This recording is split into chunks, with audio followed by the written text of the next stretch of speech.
जर तुम्ही कमी व्ह्यूजमुळे कंटेंट क्रिएटर बनायचं सोडणार असाल तर हा व्हिडिओ शेवटपर्यंत नक्की बघा. नमस्कार मंडळी, हाऊसवाईफ ते कंटेंट क्रिएटर या सिरीजमध्ये मी प्राजक्ता पुन्हा एकदा स्वागत करते. आज ना मी काही असं स्पेशल व्लॉग वगैरे शूट नाही केला, म्हणलं चला आज डायरेक्ट तुमच्याशी बोलूया. पण एक गोष्ट सांगणार आहे जी मला कमेंटमध्ये खूप सारे लोक विचारत आहेत की आम्ही पण कंटेंट क्रिएटर बनायचं ठरवलं होतं आणि मग नंतर कमी व्ह्यूज आले वगैरे म्हणून तेव्हा मी ते सोडून दिलं. सो मी एकच सांगेल की जेव्हा आपण कंटेंट क्रिएटर बनायचं ठरवतो तेव्हा पहिला व्हिडिओ टाकतो तेव्हा आपल्याला असं वाटतं की खूप लोक बघतील.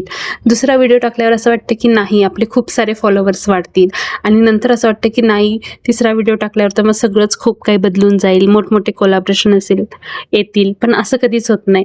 व्हिडिओ टाकल्यानंतर कधी 100 व्ह्यूज येतात, कधी 500 येतात, तर कधी 1000 पण येतात. पण मी एकच सांगेल की व्ह्यूज कमी आले म्हणून तुमची किंमत कमी होत नाही.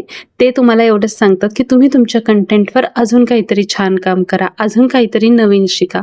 ओके. आणि व्हिडिओ फक्त 1 मिनिटाचा असतो. आपण जे दिवसभर त्याच्यासाठी जे प्रयत्न करतो ते मात्र लोकांना डायरेक्टली नाही दिसत. सो जर तुमचं स्वप्न कंटेंट क्रिएटर बनायचं असेल तर स्वतःला आधी हे पटवून द्या की काहीही झालं तरी मी मागं हटणार नाही. कारण जेवढं तुम्ही कंटिन्युअसली हे काम कराल तितकी तुमची मेहनत दिसते. मग हळूहळू व्ह्यूज येतात, फॉलोअर्स वाढतात. आणि जे आजकाल मोठे मोठे कंटेंट क्रिएटर आहेत ज्यांची ID मिलियनमधली आहे त्यांची पण सुरुवात शून्यापासूनच झालेली होती. सो पटकन असं कोणालाच काही यश मिळत नाही आणि जे व्हिडिओ व्हायरल ज्या पद्धतीने होतात ना त्याच पद्धतीने ते लोक पटापट विसरूनही जातात.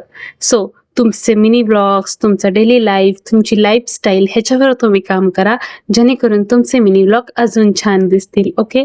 आणि आजचा प्रश्न, तुम्ही असे किती तुमच्या ड्राफ्टमध्ये व्हिडिओ आहेत की जे कमी व्ह्यूज येतील या भीतीपोटी तुम्ही ते पोस्टच केलेले नाही? मला नक्की तो आकडा म्हणजे नंबर सांगा की तुमच्या ड्राफ्टमध्ये किती व्ह्यूज पडलेले आहेत. तर चला भेटू उद्या असंच काहीतरी नवीन मिनी ब्लॉग घेऊन. Bye bye.